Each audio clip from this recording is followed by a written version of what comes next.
Speaker Series event. My name is Melissa Servog. I am the District Operations Manager for Southeast. I live in Juneau, and my co-chair is here with us too. Her name is Bianca Durant. And she recently began a new role, if you want to say what it is, your professional exact title. Oh, you're on mute. Sorry about that. Hi. Yep. So my main job is the current WLEAD co-chair. I have a side position as an enterprise sales manager. So, again, just so happy to be here today with Tammy, our guest, and you, Melissa. So I just want to give a brief overview of what WLEAD is. WLEAD stands for Women in Leadership, Empowerment, and Diversity. This committee formed about 7 years ago as a champion of inclusivity and diversity. We are committed to D&I education and awareness, supporting professional growth of our employees, and uniting our workforce and community. We're thrilled to host the WLEAD Speaker Series each month as it brings together members of our community, builds connections, and creates awareness on important topics. So I would like to have the pleasure of introducing our speaker today. Her name is Tammy Green. Tammy, after more than 25 years in healthcare and leadership, culminating in a CEO role, Tammy Green has transitioned to full-time leadership coaching and consulting. Tammy will share her commitment to and abilities in the support of professional development, workplace empowerment, leadership, effectiveness, and focused purpose and well-being. So with that, I would love to welcome our presenter, Tammy Green. Thank you so much. I really appreciate the opportunity and really feel honored to be invited to participate in the series. And so, as Melissa said, I have been a CEO for the last 7 years and transitioned at the end of December into coaching and consulting, and really am excited for that next journey that I'm going to be on. And so I want to share some of the things that I've learned along the way. Hopefully they'll be interesting and maybe even inspiring, but I'm going to share my screen, see if I can do this. Let's see. Let's see here. I think, where'd it go? Oh, okay. Is it there? I always have to look. It is there. Okay, I'm going to put on my other full screen. Okay, let's make sure. Okay, all right. So hopefully it should be the full screen of my PowerPoint. It is, it looks good. All right. Well, thank you again for having me. And, in these kind of things, either through Team or Zoom, we are so grateful that we can do them, but I often, miss that connection that we have when we're able to sometimes be in person. So I'll do my best to try to keep connected to you, even though I'm looking at my screen and you're seeing my PowerPoint. So I thought about this talk and what I might want to share with you. And what really came to mind for me was over the years of my career and just the growth I've had in my own leadership and the opportunities that have been afforded me, is that passion has really always been kind of the driver for where and how I've evolved in my leadership roles. And so that my title is Follow Your Passion and Your Purpose Will Rise Up to Meet You. So this slide I love. Be the change you want to see in the world. And it's kind of a shortened version of a quote that's attributed to Gandhi. But ever since I've been doing presentations and doing this work for many years, this has been a slide that I've carried with me through everything. And the meaning of it has changed over time.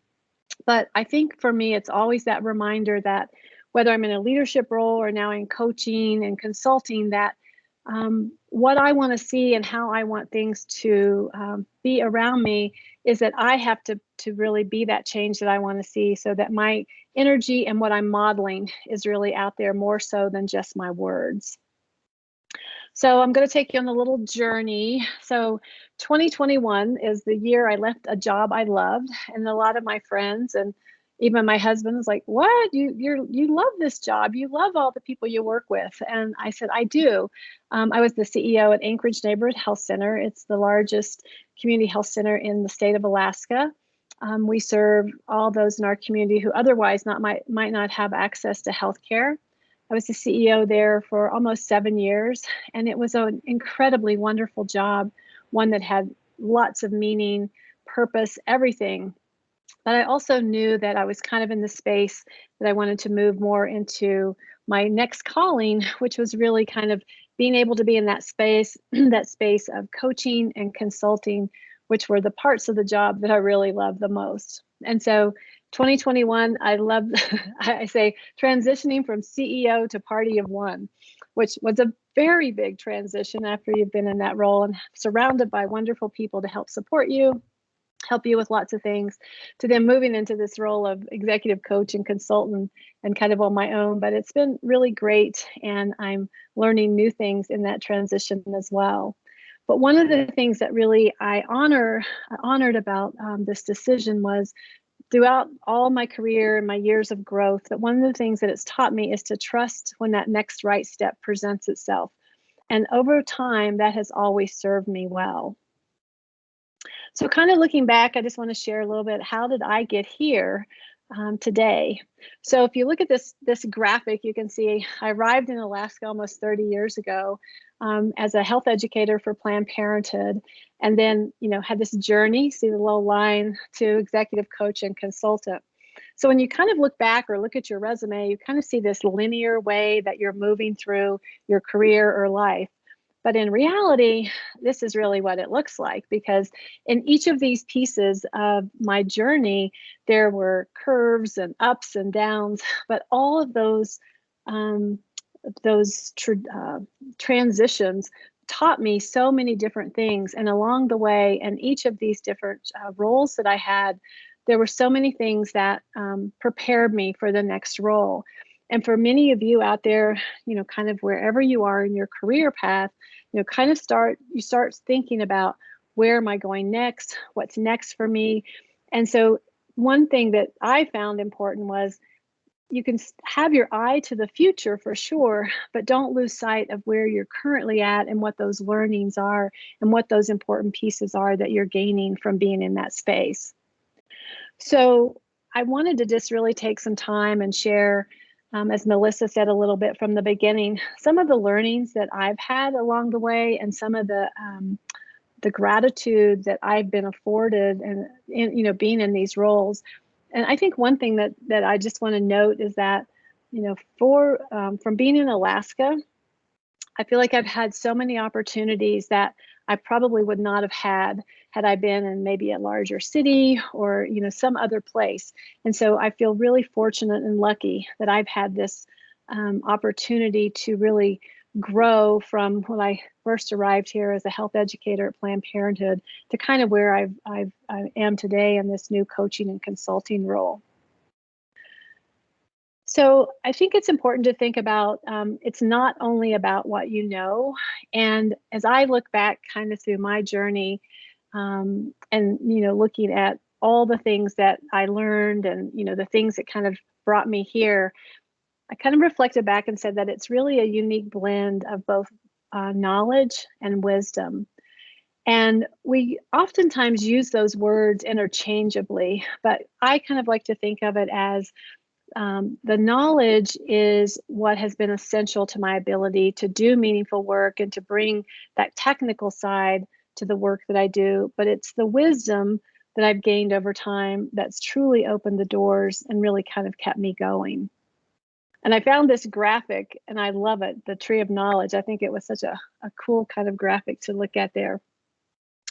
The next slide I just want to show or talk about is, when we think about knowledge and wisdom, and this is, from my perspective, it's not a scientific, validated academic understanding of these two pieces, but the way that I think about these two things distinguished or kind of separate from one another is, knowledge are the things like your content expertise, your technical skills, diplomacy, and that's where I mean like learning to kind of navigate the system, kind of the political arena, wherever you're at, whatever corporation you're at, not just the political landscape outside of us, but those kind of skills and expertise that really got us to these leadership roles. So when we're really good at the work that we do, the higher up we go in leadership roles, one of the things that happens is that the higher up you go, it's not that those technical skills and content expertise isn't as important, but they become less visible in terms of the skills that you need to really be in those higher levels of leadership. And so that's where I think about the pieces of wisdom really coming in to really support that growth that you have as a leader. And at the core for me is really, what is my purpose and what is my passion?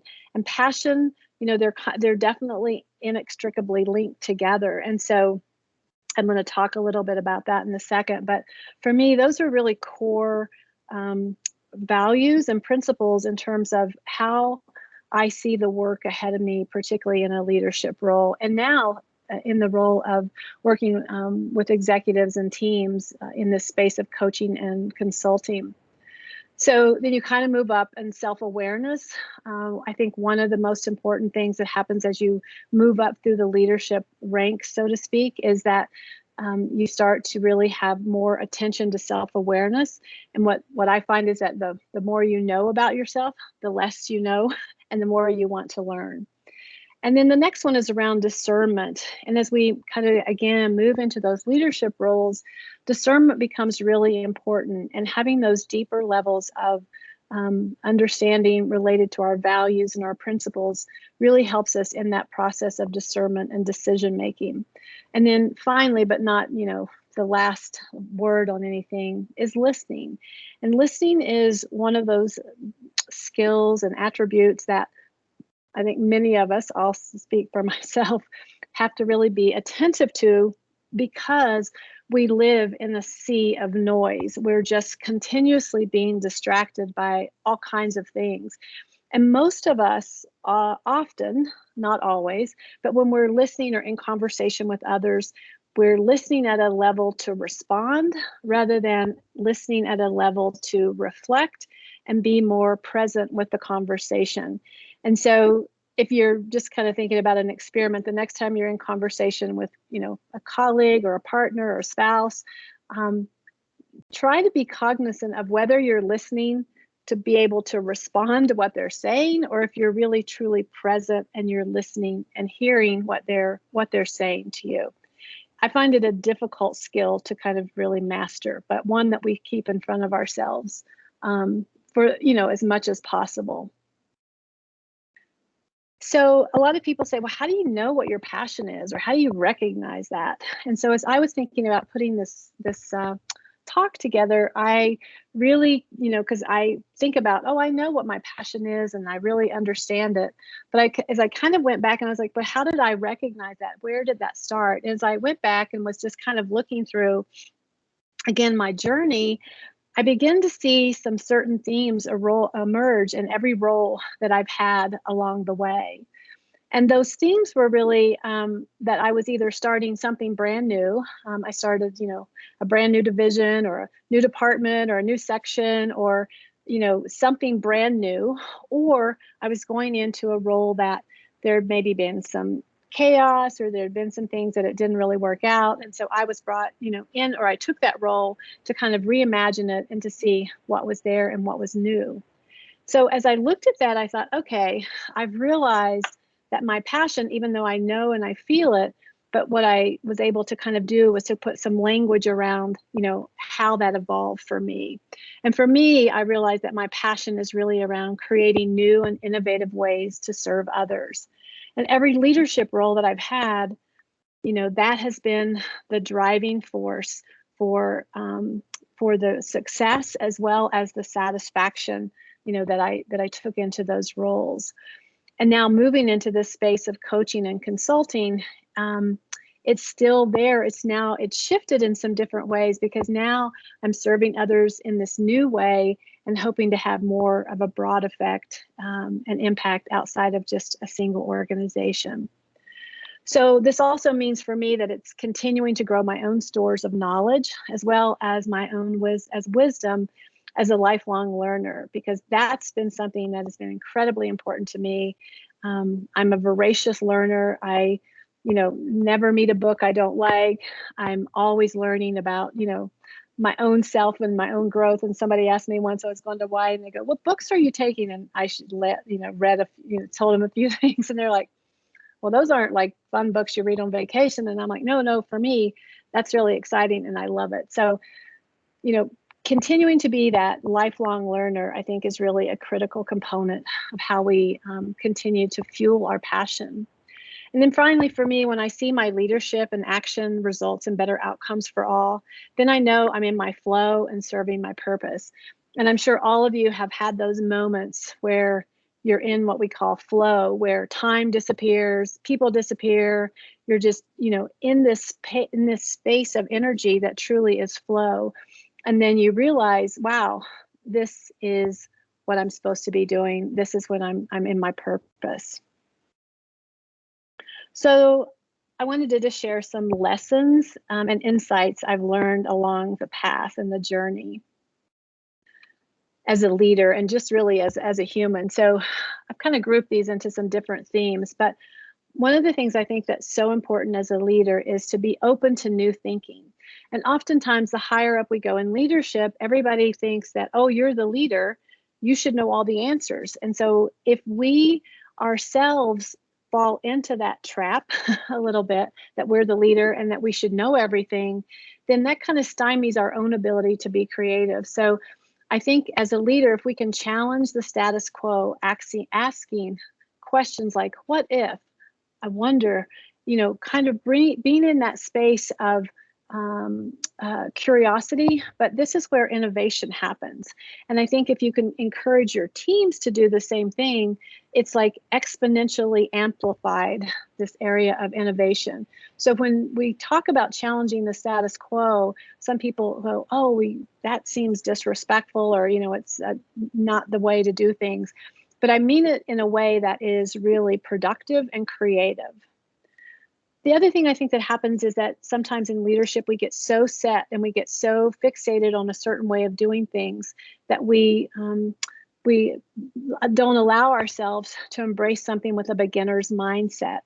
And oftentimes, if you can think about something like if you've learned a new skill, like if you've never done cross-country skiing before, and you say, I'm going to learn to do that, and you go out, you most likely don't show up with this attitude that, oh, I know how to do this and I know all the things. You're very much more humble, you're open, and you're really allowing this invitational space to happen so that you can bring in all the new things that are coming your way. And you're giving yourself permission to see your surroundings, with fresh eyes. So think about that in terms of leadership, that if you can really kind of think about embracing that beginner's mindset, and that'll also help you, I call it delight in swimming in the liminal space. And liminal space is that place, it's defined as a threshold between what was and what is, where you're going. And it's very uncomfortable because we don't know, we know what we're leaving, but we don't know where we're going yet. And so if we can learn to kind of embrace that a little bit, it really can allow us to have some new ways of seeing things. And then finally, avoid becoming overly comfortable in the fixed mindset. That, and I'm sure none of you do this, but a lot of people will say, well, we've always done it this way. This is how it's been done. This is how it has to be done. And so sometimes we just need to kind of step back from that and stop trying harder. And I say, instead, try different. So that's kind of a little bit of a mantra that sometimes I'll say to people, you just need to stop trying harder and try different. And that's where having that growth mindset really comes into play, that allows you the permission to kind of step out of what you've seen as just, this is the way we've always done it. The second kind of bucket of themes, or that I look at information around leadership, is be curious about what else you can learn. Because if we think as leaders, and sometimes it's a self-fulfilling prophecy, again, as you go up higher in leadership, everyone thinks you have the answers. And after a period of time, if you're swimming in that that water, you start to think, I have all the answers and people should be coming to me and I'm going to tell them everything to do.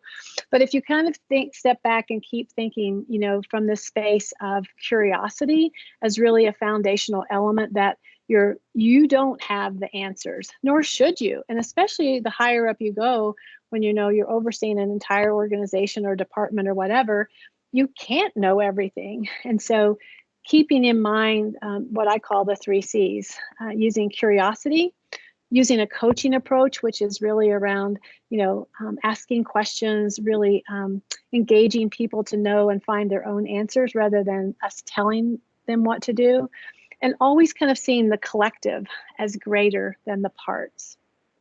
The second area in this kind of theme is spend more time outside of your comfort zone and lean into what you don't know and be willing to learn for the sake of learning. You've probably had leaders in the past that you've seen that, no matter what you ask them or what how they show up, they always show up that they know all the answers. They never are in a space of I don't know. And so for some people, they say, oh, that's great. My leader knows everything. I feel really comfortable. But I think as our social norms and our expectations in the workplace change, we want more leaders who have the ability to step into that space of vulnerability and say, I don't know the answer to that. Could we look at that together? Or what do you think might be a way that we could find that answer? So I think as leadership evolves, we're seeing this shift from what was traditionally what I think of as command and control to more of this, flatter kind of decision making, more less hierarchical kinds of ways of doing things. And if you are a leader and you can step into that space and show that side of vulnerability and that ability to say, I don't know, it has an incredible impact on the people around you, because they get to have a little bit of a release, because they don't know everything either. And for them to know and understand that their leader sometimes struggles with finding whatever the answer is, it just creates this new synergy for them. And then get comfortable with not always having the answer, and then use that to keep yourself in your own growth zone. I know, starting out as a leader, particularly if you're a new leader and just kind of starting, you haven't had the experience of, really kind of, stretching your growth bandwidth, if you will. And so you're probably a little bit nervous that if I show up and I don't know the answer to something, they're going to think I'm dumb or I don't know what I'm doing. And instead, kind of take a deep breath and invite yourself into that space of curiosity, and knowing that when you don't know something, that's an incredible opportunity for you to learn, so that then you can not only learn about what the answer is, but now you're modeling the behavior that you hope others around you will engage in. And I think it's always important, and it's not everything. You can use curiosity instead of telling people. Sometimes as the leader, you have to say, okay, here's what we need to do. And this is what the path is. But more times than not, we can use curiosity as a way of helping others tap into their own zone of genius rather than just telling them the answer. Because I'm sure all of you have experienced a time when you've had someone use a coaching approach and help you figure out what that answer is and how much more meaningful it becomes, rather than if they just say, Tammy, here's the answer, now go and do it. So again, kind of using yourself as that mirror to reflect what do you like and how do you respond to leaders when they step into that space of curiosity. And this last one, I love this. Learn to ask what and how questions more than why. And some people will go, wait a minute, I thought knowing about your why and the why of everything, that's really important. That is important. Understanding the why of what we're doing and how we're doing things, so that everybody has that sense. And I know probably most of you know Simon Sinek, that his book called Start With Why.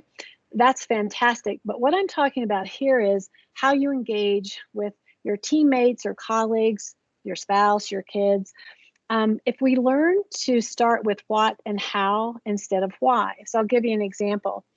So if you have a colleague or someone who reports to you and they didn't do something that turned out the way that you had anticipated, nor how you had expected. Oftentimes our initial response is to say, Tammy, why did that happen? Why did you do X, Y, or Z? So if I'm the recipient of that, what do I immediately feel? I feel defensive. I feel like I've got to now poise myself to be defending what I did or what I didn't do. Whereas if you come to me and say, hey, Tammy, I know this project didn't go the way that you had anticipated.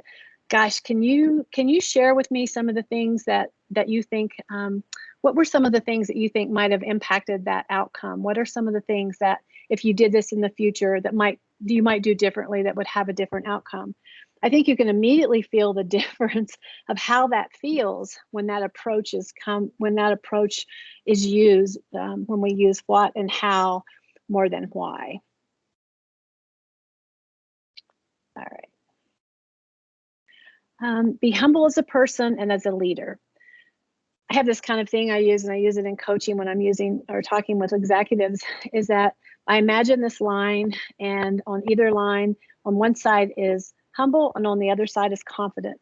And so I talk about navigating the line between being a confident and humble leader. If you leverage too much of either, you'll reduce your leadership effectiveness. And I'm sure you've all experienced leaders that have been way too much over here on the confident side and how that feels.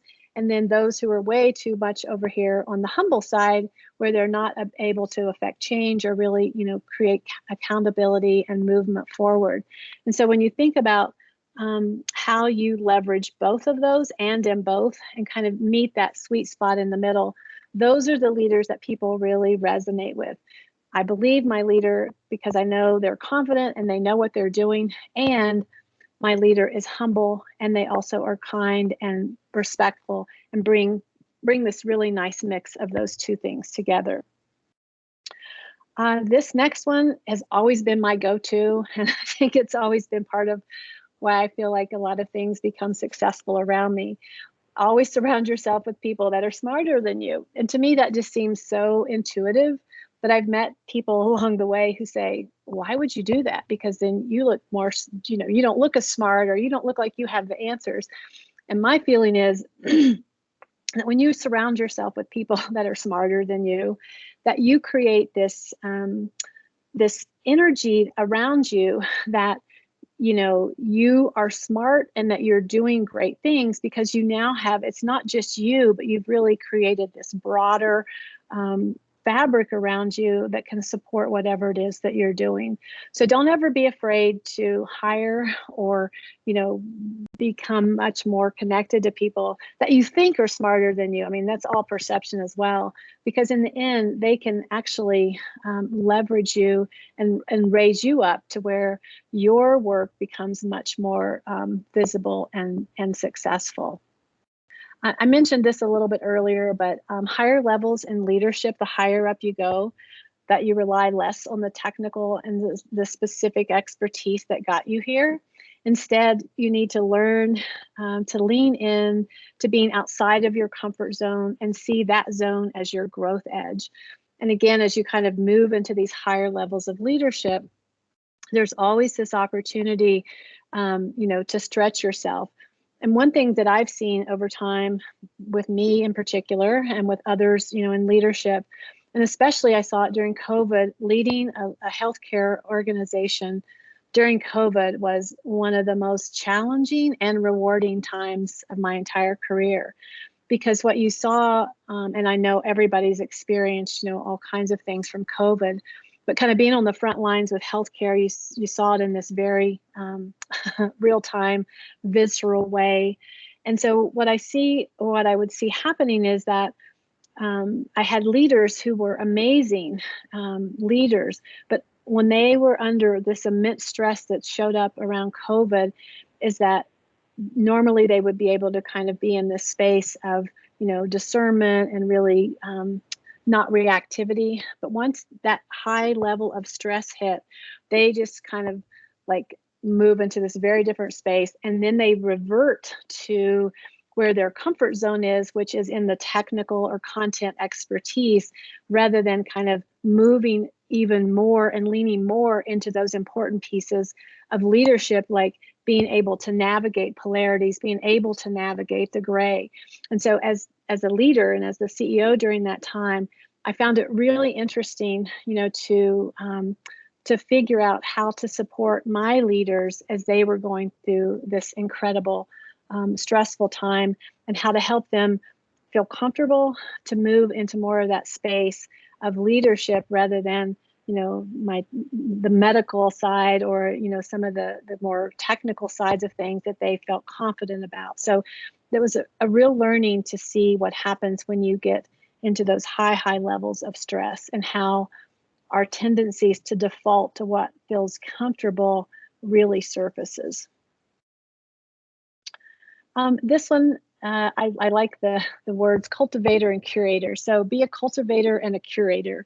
By cultivating, I mean, kind of that word tends to make me think of gardens, right? You're trying to make things grow and look beautiful and, really kind of bring out the best.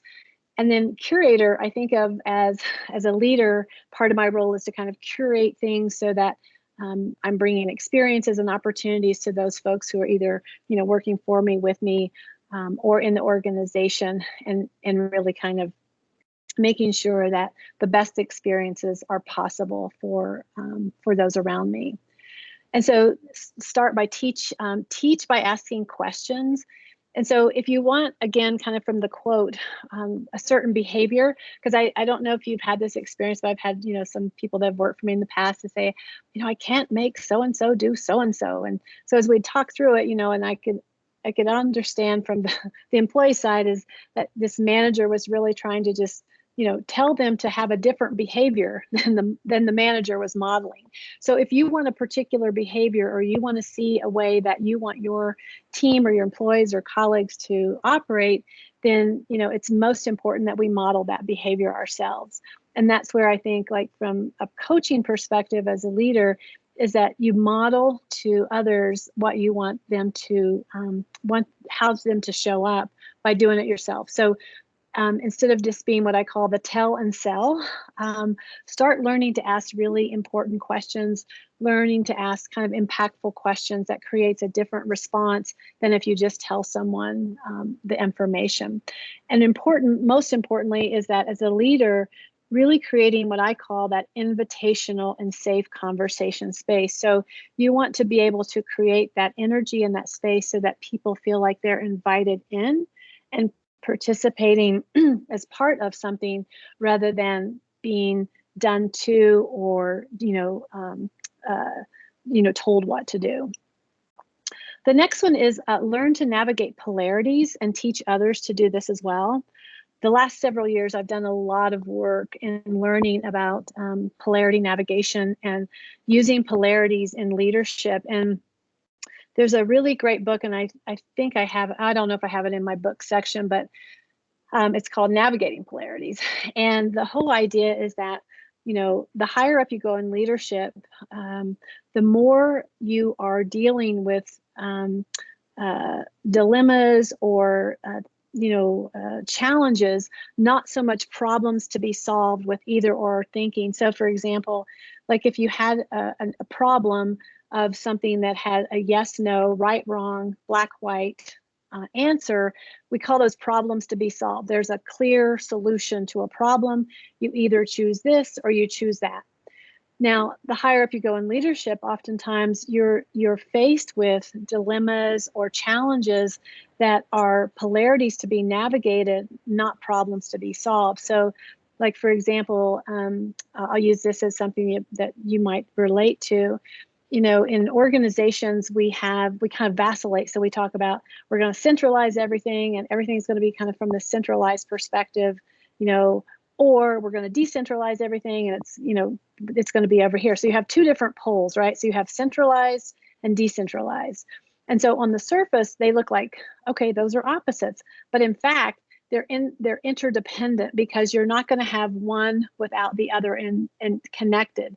So what learning to navigate polarities means is that you're able to learn to hold what seem to look like opposites, but that are actually interdependent pairs.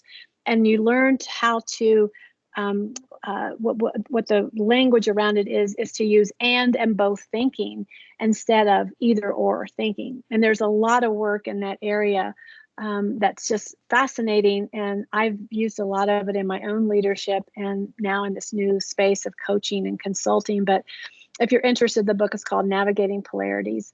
It's a little thin book, and it's really, I think, has a lot of really great information, not only honestly in your professional life, but it can help you in your personal life as well. The next one is make professional and personal development a top priority for you and your team. And I just can't overemphasize this enough. I think you start with your own, as a leader, the value of personal development for yourself. And when you see and experience that, then you know how important it is to really cascade that out and have that be part of your culture that you're in, so that getting to that level of personal and professional development is not just a siloed once a year something over here, but that you create this thread that runs through everything that you're doing, and that you're creating that learning environment or that culture of learning within your organization. The last one on this group is, I wish I could take credit for this, but I saw this a few years ago, and I loved how it was described. Become a liberator of other people's talents and gifts. And what I mean by that is that, as a leader, you have this amazing opportunity to really kind of figure out and tap into what people's gifts and talents are, because sometimes they don't know what they are. But as a leader who's really attentive and really looking for that, they'll see that and then become this liberator of those talents and gifts. And don't be afraid to have really great people, like I mentioned earlier, the smarter people, to have those gifts really emerge. And you'll just see some amazing things when you kind of step out of that space of fear. Oh my gosh, if Tammy does this better than I do, then they're going to see her and she's going to look better. And so we have to kind of always balance that part of ourselves that's fear that somebody else is going to do something better or different than us, and really replace it with, wow, this is fantastic. How is this going to benefit the greater, remember, the collective good versus just me or this individual? So become a liberator of other people's gifts and talents, and be realistic, but aspire for the impossible for both yourself and others. And by that, I mean, we have to be realistic and pragmatic, but we should also always have out there in our front view mirror something big and bold that's pulling us forward, that might seem impossible, because that's where we get that call and pull toward innovation. And then finally, be authentic to your own self. When we work for an organization, most organizations have a vision and a mission, even sometimes down into departments or divisions or that sort of thing, which is fantastic. But if you're in a leadership role or moving in that space, I think it's really important that you always have your own vision, and that vision can be aligned with whatever the bigger vision is, or it might not. But when you start to understand the importance of what your own vision is and how you see that, that's when I think your creative and innovative kind of energy and spark starts to come alive, and it can allow you to do and be things that you might not have thought about otherwise. So I always think it's important to have folks, wherever they are in the leadership path, because people say, well, I'm not at the top, so I don't carry the vision. But in fact, you do. Without your own vision, it will be more difficult for you to kind of navigate where you're taking whether it's a small section of the organization or you're over a large section. So really trying to understand and cultivate your own vision is really important. Tap into your passion and your purpose so that you can inspire others to find theirs. So when you are in that space of realizing or understanding or having that aha moment around your passion and your purpose, it's really powerful, and it's really, I hate to even use this word, but it's infectious because others see it, they feel it, and they want to know more. They want to be part of that. So really finding that ability within yourself to tap into your passion and your purpose, it's such a powerful tool for all of us. And some people say, well, I don't really know, maybe I don't have a purpose, or maybe there's not really something I'm passionate about. And I think that's not true. I think everybody has a purpose. It doesn't have to be like, I'm going to solve world hunger, or clean up, the environment, or anything. It doesn't have to be huge. And I think that's where people get a little kind of off kilter. It could be, being a great mom and raising your kids and doing all of those things. And your passion could be, related to that from a visionary perspective. So I've got a couple of questions at the end I'm going to share with you to kind of maybe help you learn, or not learn, but really kind of tap in, because it's not something you're going to create. It's really tapping into what's there and really recognizing and kind of reinvigorating what gives you meaning. And again, it doesn't have to be like huge things, but it can be small and very purposeful and meaningful to you. The next one is become the change you want to see. And like the quote at the beginning, oftentimes, we want to project or tell or say how we want things to be. But if we look at that with a mirror, we ourselves are maybe not in that space. And I think, from my perspective, 90% of leadership is learning to lead oneself.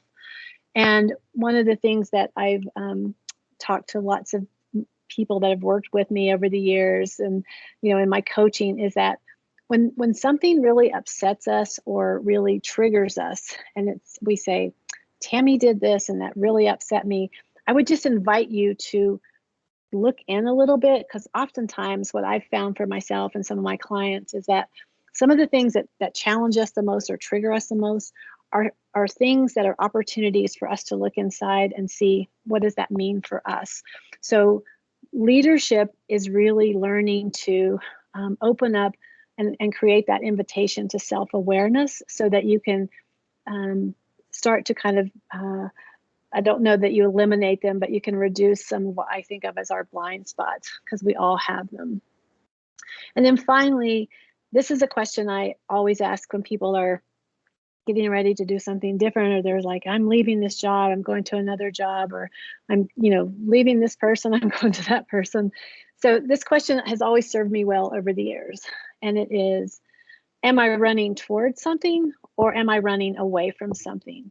Because the mindset of seeking versus avoiding changes everything, right? So if I'm like in this role that I, left a job that I loved and people that I really care about and the mission, all of those things, I wasn't running from that, but I was running toward something else that was really seeking me as I was seeking it. So when you kind of have some time and you're just in reflection space, think about that in terms of, maybe how you've either changed a job or had a different partner or marriage or whatever that is. But really be honest with yourself and ask yourself, am I running towards something, or am I running away from something? Because understanding that for yourself at kind of a core level really shifts the focus of what it is that you're doing.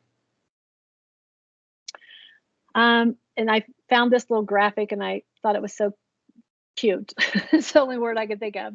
But I feel like this is like the best graphic for me, and people that know me, they'd be like, oh gosh, yes, that's perfect. I'm still loading, meaning that, I don't think learning is ever done. And the quote on the right from Oprah says, when you stop learning, you cease to grow and subconsciously tell the universe you've done it all, nothing new for you. And I think sometimes as leaders, we end up in that space like, okay, I'm the leader. I know most everything. I'm just going to kind of be here, status quo, cruise. I'm not saying everybody's like that, but I'm saying I've seen that. So as leaders, but I think it's just as humans, the more we step into and lean into that space of lifelong learning, the more we are able to engage with our fellow humans in just such a different way. And I think our world today, you know, as we all know, we're just, everything's so divisive. And so if we're willing to kind of step back and explore another person's point of view, or explore a viewpoint that's different from ours, instead of just going right into our default mode of where we feel comfortable, I think the world would be tremendously a different place to live. And so kind of back to that, you know, be the change we want to see. If we all start doing that a little more intentionally, we might see some of the energy start to shift. But it's, I think, really important from a leadership development perspective for sure. All right, I'm getting up to the end of my talking now. I wanted to just leave you with, and I hope I think I can get this slide deck to you, Melissa, somehow, so that if people wanted to share it or whatever. But these are ideas to reflect on. So right now, if you could, you know, just think about it. If you were to be asked by a colleague, a friend, or a partner to articulate your passion, could you do that? Could you, like, you know, put it in a sentence or a paragraph? Could you do that? What about your purpose? Or would you be able to articulate that? Because if you can uncover these two kind of realizations, this will start to catalyze the interconnection of who you are and what you're meant to do and what you're meant to be. And it sounds really like high level woo-woo maybe stuff, but it's really important that, you know, we take that time to turn inward and really dialogue with ourselves about what does give me passion, what are those things that bring me to that space, and then how do I see that, as I said at the beginning, you know, following your passion and your purpose will rise up to meet you. And again, it doesn't have to be, you know, world shattering, you know, big things. It can be small. So I really encourage you to think about what your passion and your purpose are, and how you can use this energy in your own growth, both as a leader, a colleague, whatever place you are in your own journey. But these two things will really add some additional energy to your space for sure. And then kind of thinking about what's next, give yourself permission to examine kind of your current circumstances with curiosity.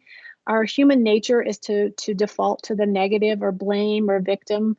Sometimes if we're unhappy, we go, well, that person would do this, or if my boss would do this. But kind of allow yourself to be in a space of curiosity with yourself, and to just see what kind of emerges, rather than going to that default space of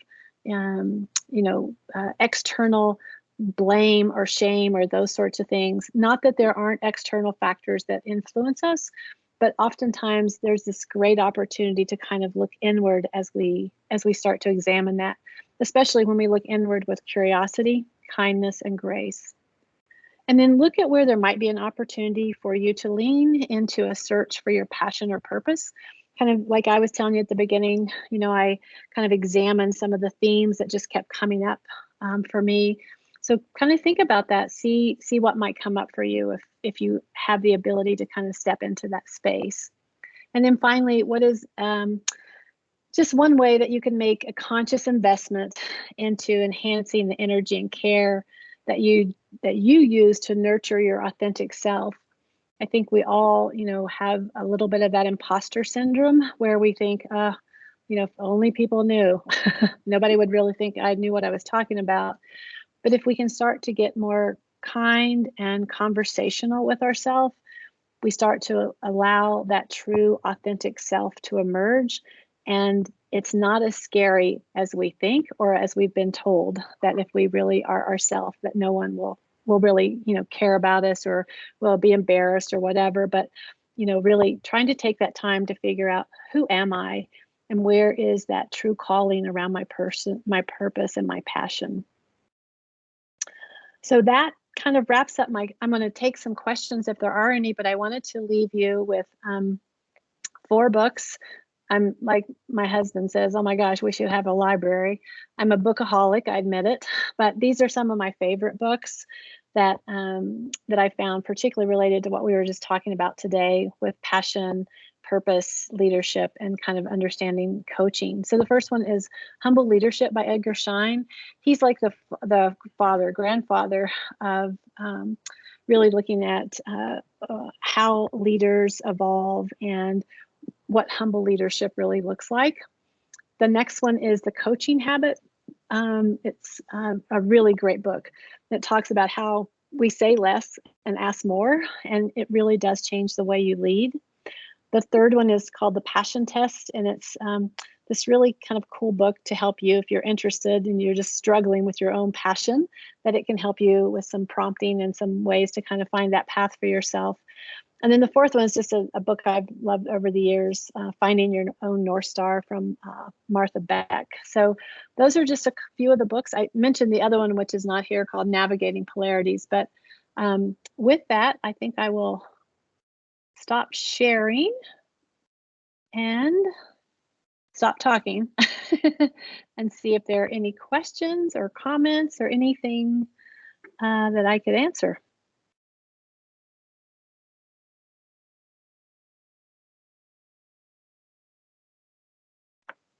Wow, well, thank you very much for your presentation. I very much enjoyed it. You had mentioned a couple books, and did you say that you have a book list on your website as well? I do not have a book list on my website yet, but that's something I'm in the making. But what I can do is just send you a list of the books that I find, really beneficial, including some of the ones that were at the end. But yes. That'd be great. We are a group of readers, so I think that we would all really like that. Appreciate that. Thank you. Yeah, and I might just suggest one thing I've done before too is, if you guys as the co-chairs, maybe find one of these books that you think would be interesting, and then maybe a little book club kind of thing. Maybe you already do that, but it's just a way that people can kind of take some of the information and find practical ways to utilize it. Yes, thank you. We do actually have a book club. It's kind of newer. So yeah, anything that you would suggest for that would be wonderful. Thank you. Yeah, and I really like all of your thoughts and ideas on finding passion and purpose.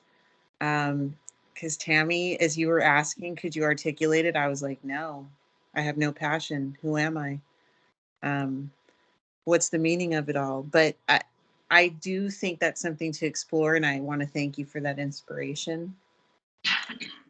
And I also wanted to share something that that my coach recently told me. So I've been taking some, going to the gym, right? COVID, grazed the pantry for a year. So now I'm going to the gym. And she always talks about how we speak to ourselves and to speak kindly to ourselves. And if she hears somebody muttering like, oh, my stupid back, or my knees are so creaky, or, she's very gently will remind people to make a conscious investment and to speak kindly to yourself. If it's something you wouldn't say to someone else, don't say it to yourself. So it was nice to hear that reiterated on one of your slides. Yeah, and I would say thank you for bringing that back up, because I think women in particular, we've been socialized in lots of ways around this to be more critical of ourselves. And so I think as we kind of in all aspects of our life, but I've seen this, in some of the work I've done with women leaders who, they don't see their own value. And so I think the more we learn to have the right language with ourselves, because as you know, language is so important, the words that we use. And so when we talk to ourselves with that kind, gentle, and grace-filled permission, that we start to shift our own inside dialogue with ourselves, which then, translates outward as well. So I'm glad to hear that you're being aware of that. It's empowering. All of a sudden you change it and you become less of an imposter to yourself. Yeah. I've got this, I'm powerful, etc. It's good. All right. Does anybody else have questions for Tammy? Looks like we have a few extra minutes before we have to carry on with our busy days. It's Terry. I would just like to say thank you so much, Tammy. I really enjoyed your talk and so many good little tidbits out of that that I, thought about in the past, but some new things to think about. So appreciate that. Thank you so much. You're so welcome. And hopefully I can get my slide deck to Melissa at some point. So if she wants to share it.